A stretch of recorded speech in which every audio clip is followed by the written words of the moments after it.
Assalamu alaikum students, welcome back to my channel.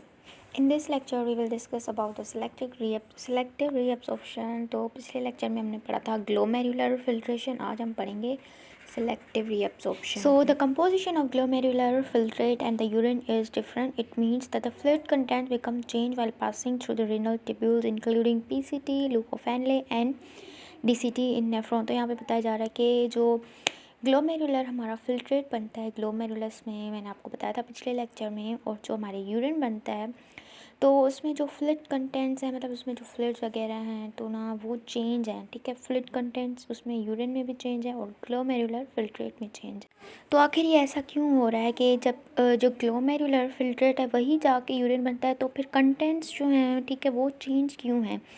तो इसकी वजह यही है सिलेक्टिव रीएब्सॉर्प्शन, ठीक है। यहाँ पे बताया जा रहा है जैसे कि ग्लूकोज जो है ग्लूकोज फिल्ट्रेट में हमारा प्रेजेंट होता है लेकिन हेल्दी पर्सन के यूरिन में एब्सेंट होता है, ठीक है।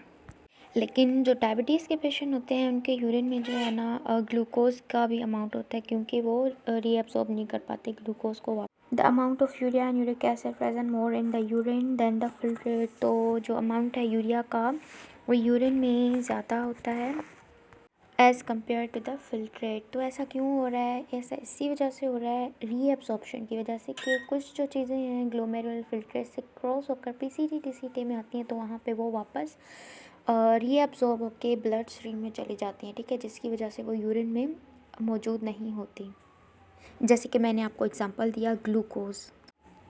तो यहाँ पे लिखा भी हुआ है these changes are the outcome of selective reabsorption and the tubular secretion. Selective reabsorption is a process whereby certain molecules after being filtered out of the capillaries along with nitrogenous waste products and water in the glomerulus are reabsorbed from the filtrate as they pass through the nephron and return back to the blood circulation. तो यहाँ पे बताया जा रहा है कि selective reabsorption जो है एक ऐसा प्रोसेस है जिसमें जो है ना कुछ मॉलिक्यूल्स, ठीक है, कुछ स्पेसिफिक मॉलिक्यूल्स होते हैं जो कि ग्लोमेरुलस की वॉल्स से जो है ना फिल्टर्ड हो जाते हैं नाइट्रोजिनस वेस्ट के साथ। तो वो जो हमारे मॉलिक्यूल्स जो कि फ़िल्टर आउट हो गए वो वापस रीअब्सॉर्ब हो जाते हैं फिल्ट्रेट में से, जैसे ही वो नेफ्रॉन में से नेफ्रॉन में पहुंचते हैं, ठीक है। तो वो क्या होते हैं फिर से जो है रीअब्सॉर्ब हो जाते हैं और वापस ब्लड में चले जाते हैं। Most of the selective reabsorption of molecules takes place in the proximal convoluted tubule. तो जो ज़्यादा से ज़्यादा जो है सिलेक्टिव रीअब्सॉर्प्शन होती है मॉलिक्यूल्स की वो किस जगह पे होती है? पीसीटी में, ठीक है। पीसीटी जो है लिम्ब होती है नेफ्रॉन की, जो कि डिसेंडिंग लिम्ब होती है, ठीक है।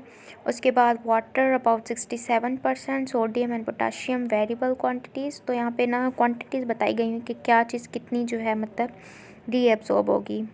तो ये सारे सब्सटेंसेस जैसे calcium, magnesium, chlorine, water, phosphate वगैरह, glucose, amino acids, vitamins, inorganic organic substances, ये सारी जो चीज़ें हैं ना ये पीसीटी में रीएब्सॉर्ब हो जाएंगी और वापस से चली जाएंगी ब्लड सर्कुलेशन में, ठीक है। उसके बाद water is reabsorb passively while glucose and sodium are absorbed actively. तो जो वाटर है वो कैसे पैसिवली, मतलब जो है ना पैसिवली मतलब कि without the expenditure of ATP, ठीक है, मतलब एटीपी को यूज़ किए बिना जो वाटर है वो मतलब जो है एब्सॉर्ब होगा, मतलब डिफ्यूजन के थ्रू हम बोल सकते हैं। लेकिन जो ग्लूकोज और सोडियम है वो कैसे एब्सॉर्ब होंगे? Actively. Sodium drags the other negatively charge ions due to the opposite charge interaction. तो जो सोडियम है उस पर पॉजिटिव चार्ज है तो ये क्या करेगा? नेगेटिव चार्जेस को अपनी ओर खींचेगा, ठीक है। Hormone aldosterone facilitates the sodium and ADH facilitates the water reabsorption. तो वाटर की जो रीअब्सॉर्प्शन होगी वो एडीएच करवाएगा। एडीएच हार्मोन को हम वैसोप्रेसिन भी बोलते हैं, और जो अल्डोस्टेरोन हार्मोन है वो क्या करेगा? सोडियम की रीअब्सॉर्प्शन करेगा।